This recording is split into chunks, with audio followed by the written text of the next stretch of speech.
अस्सलाम वालेकुम व्यूअर्स, क्या हाल है। उम्मीद करती हूँ आप सब ठीक होंगे। तो आज का हमारा व्लॉग है प्रेमचंद के अफसाने कफन पे। तो जैसा कि मैं आप लोगों के साथ दूसरे दो अफसाने थे वो मैं आप लोगों के साथ शेयर कर चुकी थी, राह निजात और हज अकबर, मैं आप लोगों के साथ शेयर कर चुकी थी। आज मैं प्रेमचंद का अफसाना आप लोगों के साथ तीसरा शेयर करूंगी, कफन, जो मैं आप लोगों को बता चुकी हूँ, पेपर भी मैं आप लोगों के साथ शेयर कर चुकी हूँ, और मैं अब तीसरा अफसाना प्रेमचंद का कफन आप लोगों के साथ शेयर करूंगी। तो आए हम लोग अपना तीसरा अफसाना जो है वो प्रेमचंद का कफन है वो स्टार्ट करते हैं। इसमें प्रेमचंद ने इस अफसाने में मतलब उसने गुर्बत बताई है कि कैसे गुर्बत लोगों में पाई जाती है, कि इस अफसाने के जितने किरदार हैं उनमें जो गुर्बत है वो उसने इस अफसाने में डिस्कस की है। तो व्यूअर्स चलें मैं स्टार्ट करती हूँ। मेरी वीडियो को लाइक किया करें, चैनल को सब्सक्राइब किया करें, जिस चीज़ की समझ नहीं आती वो मुझे नीचे कमेंट कर दिया करें, मैं आप लोगों के साथ वो भी शेयर कर दूँगी। ये एक चमारों के ख़ानदान के 3 अफराद की कहानी है। गीसू की उम्र 60 साल है, ये ससुर है। मादू खामद है और इसकी बीवी है जो घर की बहू है। गीसू एक दिन काम करता है और 3 दिन आराम। मादू इतना हड्डा हराम है कि 1 घंटा काम करता है तो घंटा भर चल्लम पीता है, यानी कि सिगरेट पीता है। इन्हें कोई काम पर ना लगाता। मुट्ठी भर अनाज घर में होता तो घर के लिए घर से बाहर कदम ना रखते। 2-4 बर्तन इनके घर की कुल कायनात थी।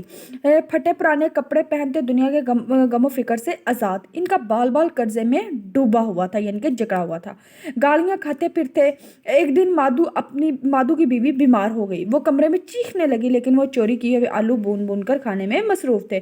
दोनों में से आलू छोड़कर इस बीमार औरत की हालत देखने के लिए कोई भी तैयार ना था। दोनों ही इतने मतलब आप लोग लगा लें कि इस कदर मतलब भूखे थे कि इंसानियत नहीं थी दोनों में, कि जाके देख लें कि वो बीमार औरत क्यों चीख रही है। वो बेटा ना जाता और बाप भी नहीं जा रहा था। सुबह मादू की बीवी कोठरी में दुनिया के गमों से आज़ाद हो चुकी थी।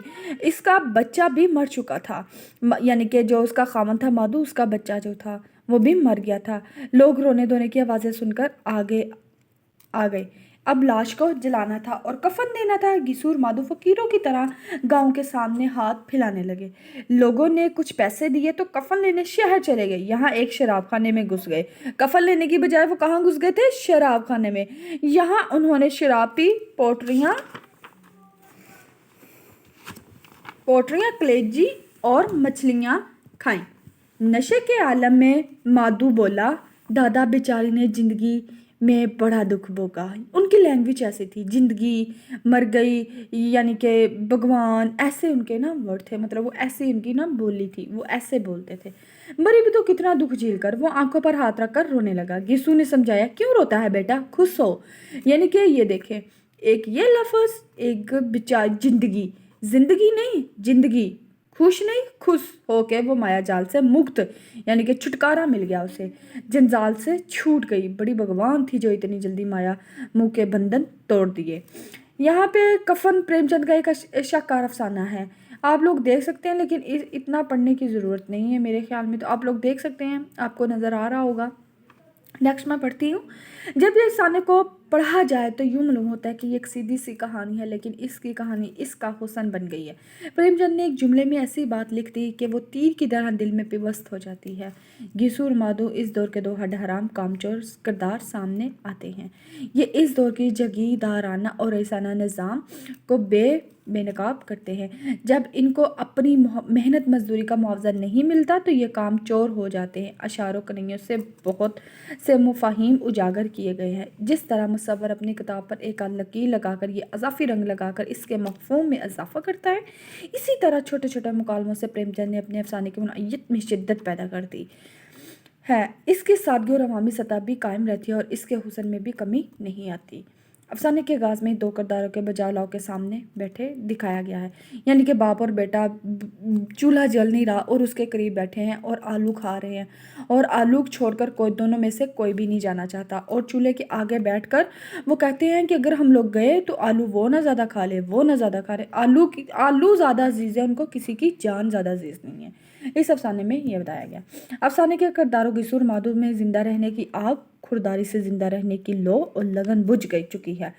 तंग तक वो ताज़ा और कार राज हयात में हिस्सा लेने के बजाय वो बुझा लाव के किनारे बैठे हैं। इस अफसाने में बुझी आग और बुझा हुआ लाव गहरी मनोयत और इलामती मालूम के पहलू के हामिल हैं।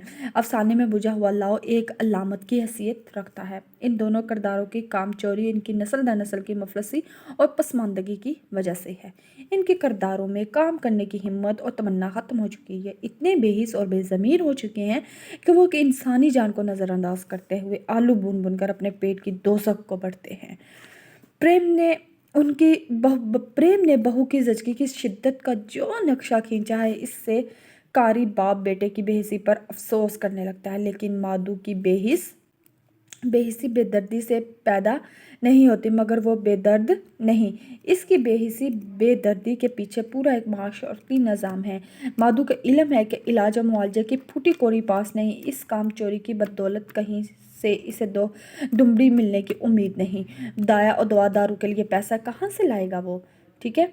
और इसके बाद वो यहाँ इसकी इंसानियत भी दम तोड़ देती है। वो हीमानों की ईमानत दिखाई देते हैं। बाप उठकर कोठरी से बहू को देखने इसलिए नहीं जाता कि बेटा ज़्यादा आलू खा लेगा, और बेटा इसलिए नहीं जाता कि बाप खा लेगा। ये खुदगर्जी की आखिरी मिसाल है। इस आली निज़ाम ने अपने स्कंजे में जकड़ रखा है। ये मुकालमा देखेंगे, इसे ये तस्कीन तो थी कि अगर वो खस्ता हाल में कम से कम किसानों की सी जिगर तोड़ मेहनत तो नहीं करनी पड़ रही।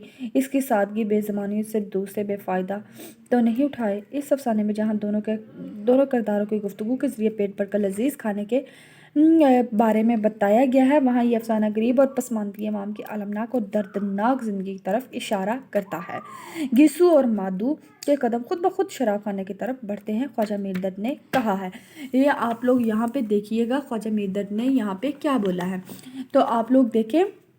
मैं इतना ज़्यादा लंबा नहीं पढ़ सकूँगी क्योंकि लंबी वीडियो हो जाएगी, तो आप लोग गौर से देखिएगा वीडियो को और समझिएगा कि कहाँ पे क्या लिखा हुआ है, और इसको समझने की कोशिश करिएगा और ज़्यादा से ज़्यादा मटेरियल इकट्ठा करने की कोशिश करिएगा, क्योंकि ये इस अफसाने में इतना मटेरियल काफ़ी नहीं है क्वेश्चन के लिए। आपको ज़्यादा से ज़्यादा मटेरियल इकट्ठा करना होगा, और वो वाली बुक में होगा जो मैंने आप लोगों के साथ डिस्कस की थी, अफसाने के 5 रंग। वो आपको परचेज़ करनी होंगी या आप नेट से देख लें, लेकिन इतना मटेरियल इनफ नहीं है आपके क्वेश्चन के लिए।